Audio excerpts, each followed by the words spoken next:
Gun shops across the country are buzzing. Glock just pulled a huge chunk of its pistol lineup from their official price list. Some say this means Glock is getting ready to axe half their catalog. Others think something big is coming. In this video, we're breaking down the real reasons behind these rumored discontinuations, whether Glock is clearing house for a next-gen platform or just trimming the fat.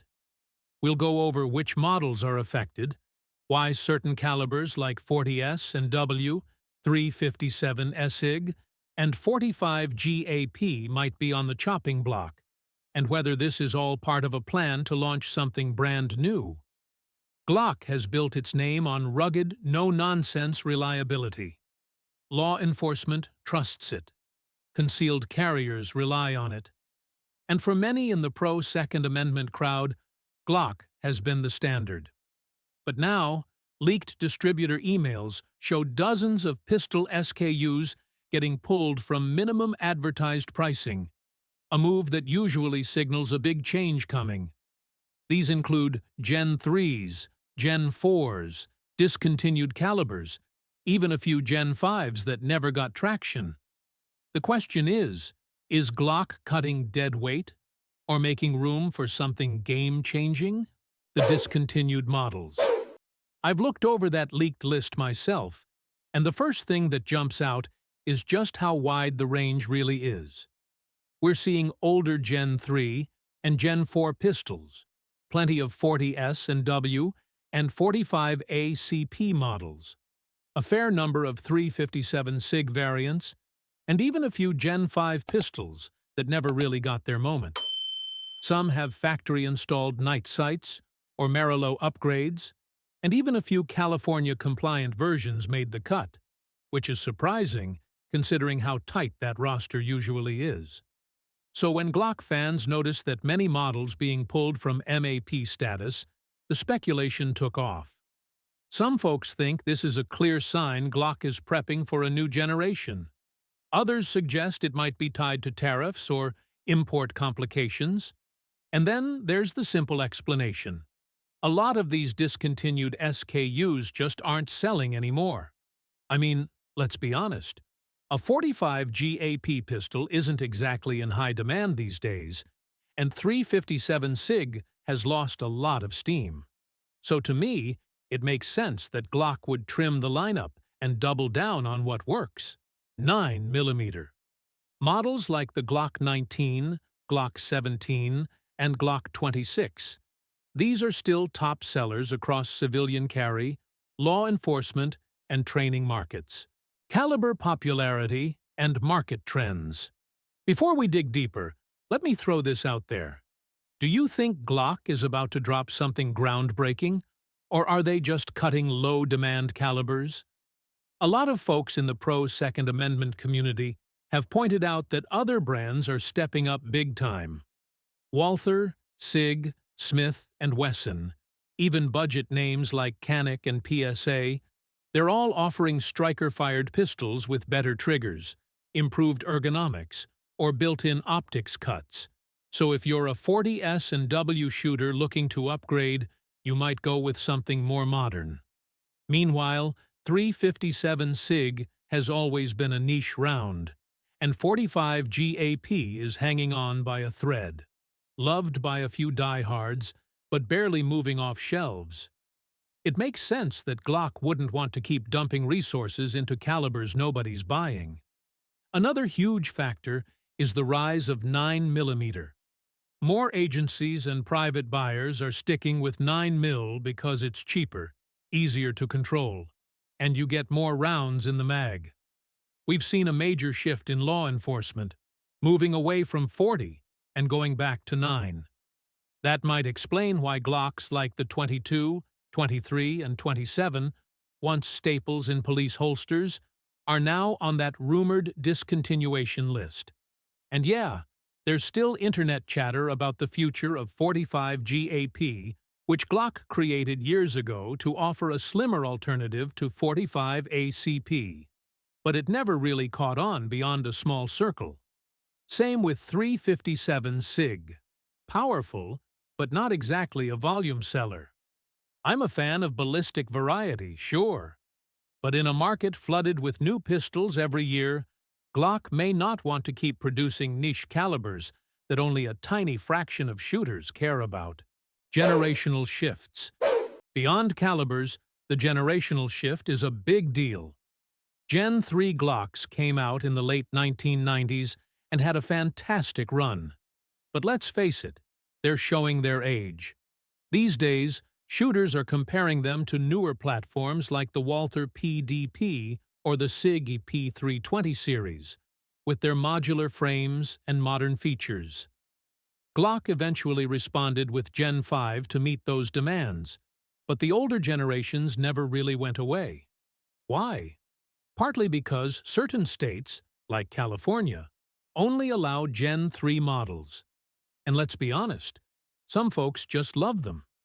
Still, if Glock is working on a brand new generation, or even just reworking the current design, it makes perfect sense to start phasing out the older stuff. Gen 3 had its time, but in today's market, it's tough to justify keeping legacy guns on the production line when buyers are chasing modern ergonomics and optics-ready builds. The Gen 6 rumor. And that brings us to the Gen 6 rumor, the one lighting up forums and gun counters all over the country.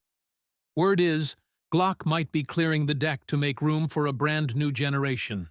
We're talking better ergonomics, ambidextrous controls, maybe even a chassis-based system. Some say prototypes are already out there. Others are betting we'll see a universal optics cut across all new models, or a trigger that's lighter, but still keeps Glock's legendary reliability. Now, to be fair, Glock doesn't do revolutions. They do evolution. They're known for slow, deliberate upgrades, not overnight overhauls. But with this many rumored discontinuations all at once, you've got to wonder. Is Glock finally about to pivot harder than usual? Market slowdown and inventory. Of course, there's also the possibility that this isn't about new generations or calibers at all. Maybe it's just the market slowing down. Gun sales exploded in recent years thanks to politics, fear, and social tension. But now that panic buying is cooling off, Glock might be sitting on warehouses full of slow-moving SKUs. And when you've got too much inventory that isn't selling, the smart move is simple. Pull it from MAP, slash the prices, and clear the shelves. At the end of the day, Glock is still a business, and they've never been shy about leaning into what actually sells. Legal and external pressures. There's also the legal angle, and it's one we can't ignore. Glock's been hit with lawsuits from cities like Baltimore and Chicago, claiming they didn't do enough to prevent illegal modifications. Now, I'm not saying that's the main reason these models are disappearing, but pressure like that can push a company to clean house, tighten the product line, focus on what sells, and avoid unnecessary attention. That said, I don't believe for a second that lawsuits alone will make Glock drop entire pistol lines. Not if they're making money. Let's be real. Profits talk. And any smart business will protect its top sellers, no matter what the headlines say. New product ventures. We also have to talk about Glock's possible shift into new territory, like rifles. That leaked AR-style platform? It's real. The GR115F has been confirmed to exist in some form. Glock even told Amoland News that the images were legit, though the product's not available to civilians yet. So if Glock is pouring serious R&D into getting that rifle ready, maybe for contract bids in Europe or even domestic law enforcement, it would make sense to stop pumping out handguns that aren't selling. Launching a whole new platform takes time, people, and production bandwidth. Trimming the pistol lineup might just be Glock clearing the runway, so the rifle rollout gets the focus it needs. Brand identity and competition. It's also worth looking at Glock's brand identity, because it still matters. A big chunk of the pro-Second Amendment crowd used to rally around Glock as the gold standard. Reliable, simple, proven. But let's be honest, the polymer striker market has exploded. Glock doesn't own that space anymore. Walk into any gun shop today, and you'll see a dozen polymer pistols that promise the same dependability. Plus, better triggers, optics cuts, and more features right out of the box. If Glock wants to stay on top, rethinking the product lineup might be necessary. That means letting go of older models that just don't connect with modern shooters and putting that production effort toward fresh ideas. Now, to be fair, Glock is famous for guarding its brand carefully. They probably feel confident that core models like the Glock 19, Glock 17, Glock 26, and some MOS versions of the Gen 5 will keep dominating. But models chambered in 40S and W or 45 GAP? They're likely weighing down production. So if Glock's real focus is 9mm and maybe even that rumored rifle, it makes sense to drop the fringe models with slipping sales. Or maybe, just maybe, they're clearing the deck for a new line of big-bore pistols, something more refined and competitive. Either way, the guns on that leaked list might be getting cut to make room for what's next. The competitive landscape. Now let's talk about the competition. A lot of shooters are pointing to other brands cranking out new pistols every year and saying maybe it's time Glock stopped playing it safe. The trigger is a big complaint. Walther gets constant praise for having a smooth, crisp pull straight out of the box. The SIG P320? It's got a massive following, thanks to modular frames and caliber swaps. Meanwhile, Glock's formula stays mostly the same. Tweak the grip, maybe polish the rifling, and that's the update. Sure, it's worked for years, but will it keep working? If Glock keeps releasing small tweaks every 5 years while the rest of the market leaps ahead, they're going to lose ground. Then again, Glock didn't build its name chasing features. It built it on reliability. In a life-or-death moment, a lot of shooters still choose a proven platform over fancy upgrades. And maybe Glock is betting that no matter how flashy the competition gets, there's always going to be demand for a simple, reliable design. They might be right, but even then, it's surprising to see so many models dropped at once, including some that weren't all that old. Manufacturing and supply chain. There's also the manufacturing side of all this. Glock builds pistols in 2 main places, Austria and Georgia. And if tariffs or supply chain issues are hitting certain overseas parts, it would make total sense for Glock to prioritize what they can build here in the US.